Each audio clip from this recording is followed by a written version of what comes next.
네, 2학년 여러분 안녕하세요. 오늘은 지수법칙에 대해서 공부를 해보도록 하겠습니다.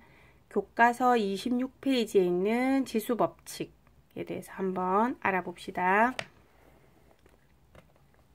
자, 오늘 공부할 내용은 첫 번째 a제곱 곱하기 a의 5제곱을 어떻게 계산하는가. 그럼 여기서 a제곱은 a가 두 개가 곱해져 있는 거죠. 그리고 a의 5제곱은 a가 5개가 곱해져 있는 겁니다. 그러면 a 2개, 1, 2, 셋, 넷, 5개 총 a 7개가 곱해져 있는 거죠. 그래서 a의 7승 a 7제곱이라고 합니다. 자, 그러면 여기서 정리해서 보면 a제곱 곱하기 a 5제곱은 a의 7제곱이다. 여기서 나타나는 규칙이 밑이 같은 곱셈, 거듭제곱은 요 위에 적힌 지수끼리의 무엇과 같다? 네, 합과 같네요. 2와 5를 더하면 7이 되니까 지수의 합이 요 결과로 나오게 됩니다. 그래서 이게 첫 번째 지수법칙 1입니다. 자, mn이 자연수일 때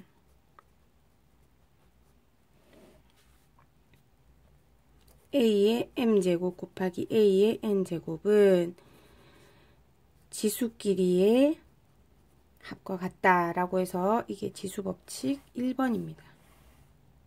네. 자, 여러분 여기서 그 거듭제곱을 쓸 때 지수에서의 그 용어들에서 한번 보면 2의 7승 7제곱해서 이 부분을 우리는 밑이라고 합니다. 그리고 요 위에 적히는 이 부분을 우리는 지수라고 읽습니다. 그래서 지수법칙 하나를 배웠는데요. 예제 1의 문제를 한번 풀어봅니다. 그러면 7의 6승 곱하기 7의 3승은 밑이 같네요. 7, 7. 그럴 때는 지수끼리의 뭐와 같더라? 합과 같더라. 그래서 7의 9승 이렇게 바로 쓰면 되겠습니다. 이것도 밑이 같은 곱셈인 거죠. 그러면 a의 제곱, a 세제곱, a의 7제곱을 곱한다면 a를 총 얼마인 것 같다? 지수의 합과 같더라. 그래서 2 더하기 3 더하기 7 해서 a의 12제곱이 됩니다. 네, 지수법칙 첫 번째였고요. 네, 두 번째 지수법칙 한번 알아보겠습니다. 예에 보면 교과서 27쪽에 2의 4제곱에 다시 세제곱을 할 때 어떻게 계산하는가 보겠습니다. 이거는 이만큼을 3번 곱해라는 뜻이니까 2의 4제곱 곱하기 2의 4제곱 곱하기 2의 4제곱이 됩니다. 그러면 밑이 같은 곱셈은 지수끼리 더하는 것과 같다라고 해서 4 더하기 4 더하기 4가 되니까 2의 12승이 되죠. 결론을 봤을 때 2의 4제곱에 다시 세제곱을 한 것은 2의 12제곱과 같다. 그럼 여기서의 특징이 거듭제곱에 다시 거듭제곱을 했더니 이만큼의 값은 요 둘이를 곱하니까 이 값이 나오죠. 그래서 이게 두 번째 지수법칙이 되겠습니다. 지수법칙 두 번째는 mn이 자연수일 때 a의 m제곱을 해서 다시 n제곱을 하면 거듭제곱에 거듭제곱을 하면 둘이를 곱한 거와 결과가 같더라 해서 이렇게 지수법칙 두 번째가 나옵니다. 자, 그럼 예제 2번을 한번 풀어볼까요? a의 5제곱에 다시 6제곱을 했으니 거듭제곱에 거듭제곱이면 둘이를 곱한 거와 같다라고 했고요. 그러면 a의 11승이 되겠습니다. 자, 여기도 한번 보면 거듭제곱해서 다시 4제곱을 했으니 둘이를 곱한 결과죠. 3, 4, 12 곱하기 x의 2 제곱하고 다시 7제곱을 해서 둘이를 곱한 것과 같습니다. 자, 그러고 나면 곱셈으로 연결되어 있고 밑이 같을 때 지수끼리는 합과 같다라고 지수법칙 첫 번째였죠. 그래서 x의 26승이 되겠습니다.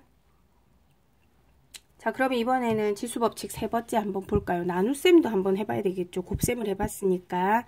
그러면 나누기라는데 a의 5제곱 나누기 a의 3제곱은 a의 세제곱분의 a의 5제곱과 같습니다. 그러면 여기는 a가 3개 곱해져 있는 거고요. 분자에는 a가 5개 곱해져 있습니다. 그러면 분모 분자 약분이 되죠.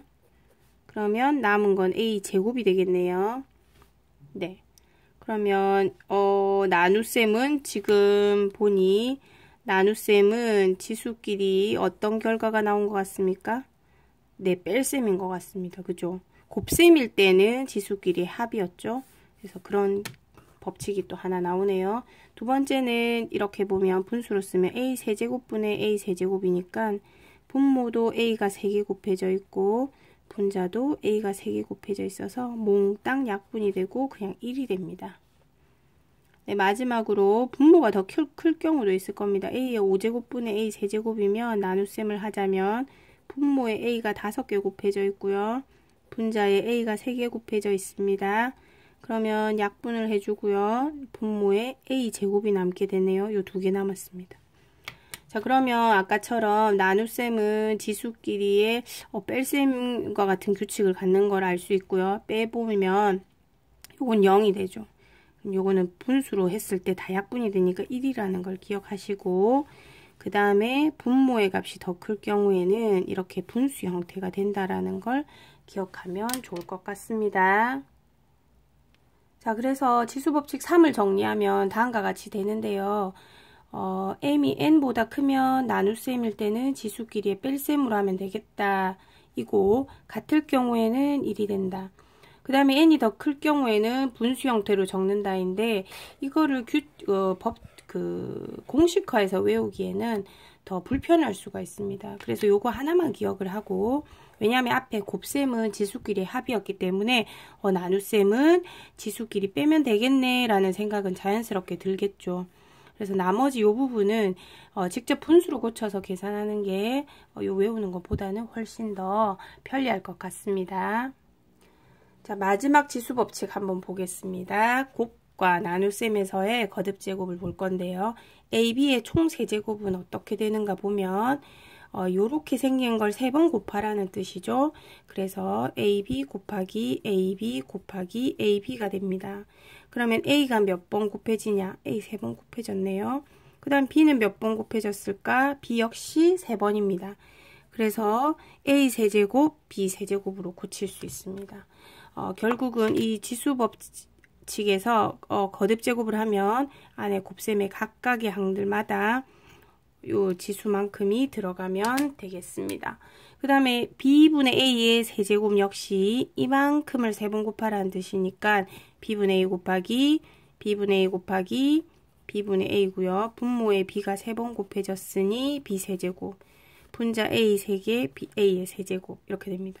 따라서 지수법칙 네 번째로 A, B의 M승을 하면 여기도 M승, B도 M승 이렇게 쓰면 되겠고요. 분수 역시 마찬가지다. 그래서 분모에도 M승, 분자에도 A의 M승 하면 되겠다라는 얘기입니다. 네, 지수법칙에 대해서 간단히 했고요. 수업 시간에 또 많은 문제를 함께 풀어보도록 하겠습니다. 수고하셨습니다.